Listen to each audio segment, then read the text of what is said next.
Chegamos a mais um vídeo sobre a reforma e falando em puritanos, nós não podemos deixar de falar sobre John Owen. Para mim, o melhor puritano.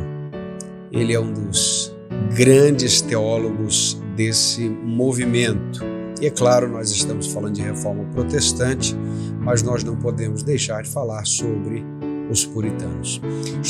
Historiadores dizem que Owen foi o responsável, inclusive, pela publicação do Peregrino, que é o livro de John Bunyan, é o livro mais lido da história depois da Bíblia, não é? E uma vez, arguído pelo rei, por que ele respeitava tanto John Bunyan, que era um latoeiro inculto, né?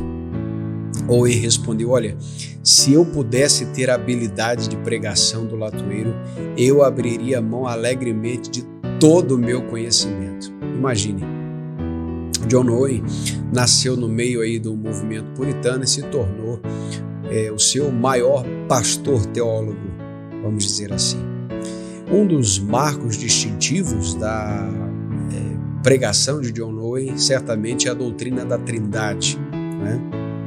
Ele dizia que esta era a mais prática de todas as doutrinas e por essa doutrina, todas as outras ficavam mais claras, não é? Owen dizia que não havia nada mais prático do que conhecer ao Pai em Jesus Cristo pela obra iluminadora do Espírito Santo. E o conhecimento do Deus Trino era colocado para Owen como o eixo central desse ensino puritano. Aliás, a devoção espiritual de Owen está firmada no Deus Trino.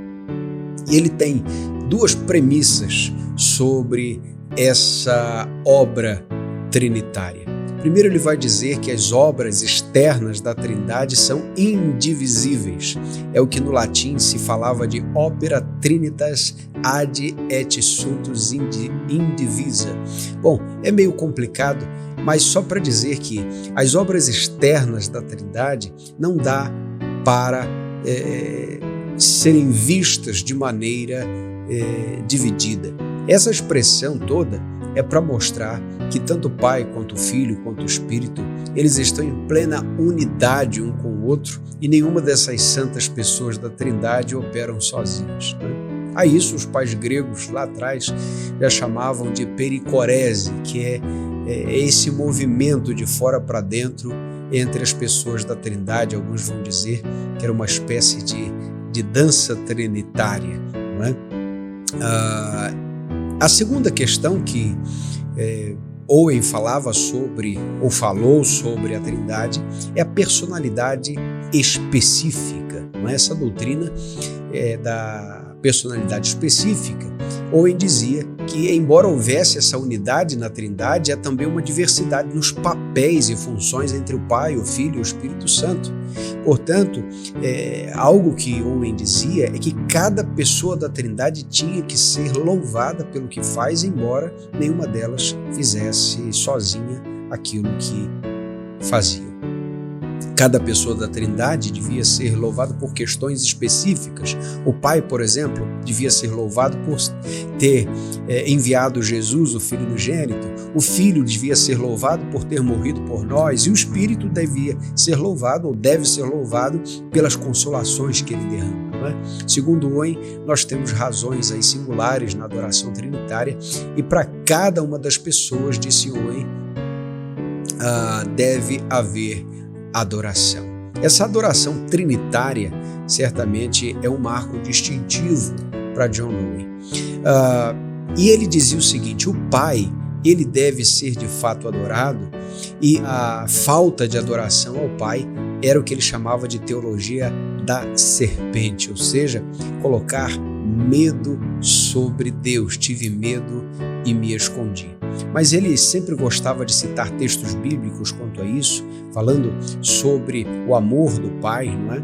Sofonias capítulo 3, verso 17, é um dos textos que ele gostava de citar, que diz: o teu Senhor, o poderoso, está no meio de ti, poderoso para te salvar, e ele se agradará de ti com alegria. Ele apontava também para o Filho. A cristologia de Owen é muito maciça É a ele atribuída a citação que diz que Cristo em um calabouço, Cristo em uma cruz é infinitamente mais doce do que uma coroa e um cetro sem ele para as suas almas, e o desprezar de todas as coisas por amor de Cristo é a primeira lição do Evangelho. E ele via Cristo como sacerdote eterno também. Por fim, Owen fala sobre o Espírito, e aqui estamos certos de que é uma grande contribuição, talvez a maior contribuição de Owen, é falar sobre o Espírito Santo. Essa é uma contribuição preciosa dele. Ele enfatiza que o Espírito é dado sobre os crentes e é esse mesmo Espírito que habitou no Senhor Jesus, e foi com esse ministério que Cristo desempenhou o seu próprio ministério, né?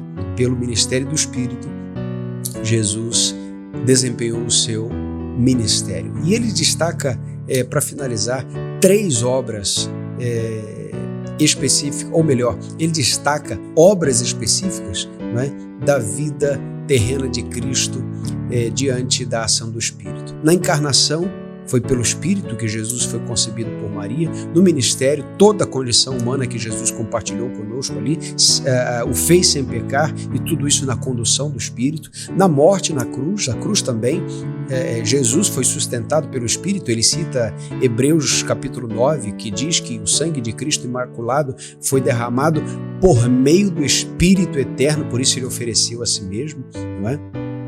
O Espírito sustentou Jesus no Getsêmani na agonia, e no momento em que ele foi desamparado pelo Pai, John Owen vai dizer que o Espírito é o elo que torna ali a Trindade indivisível. Ou seja, enquanto o Pai vira as costas para o Filho, o Espírito está ali ligando o Filho ao Pai.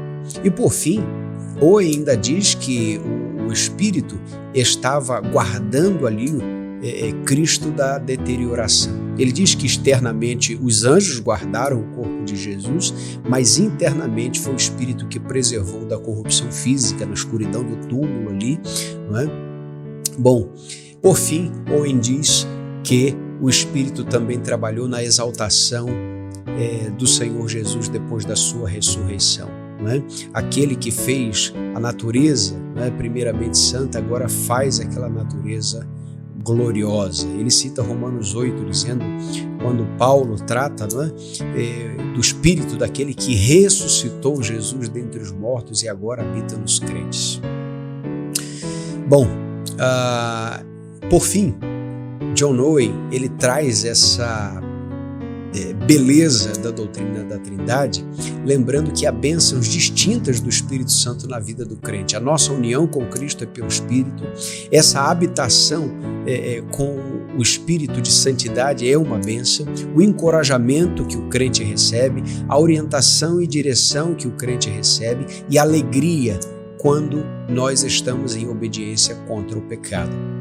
Por fim, John Owen dá 3 exortações para o crente diante do Espírito. Não entristeçam o Espírito, não apaguem o Espírito e não resistam à sua palavra. Esse é John Owen, um pouquinho, um sobrevoo panorâmico sobre a história desse gigante, um pouquinho sobre a sua teologia, que era uma teologia reformada, já que estamos falando de reforma protestante. Espero que você tenha gostado e até o próximo vídeo. Que Deus te abençoe.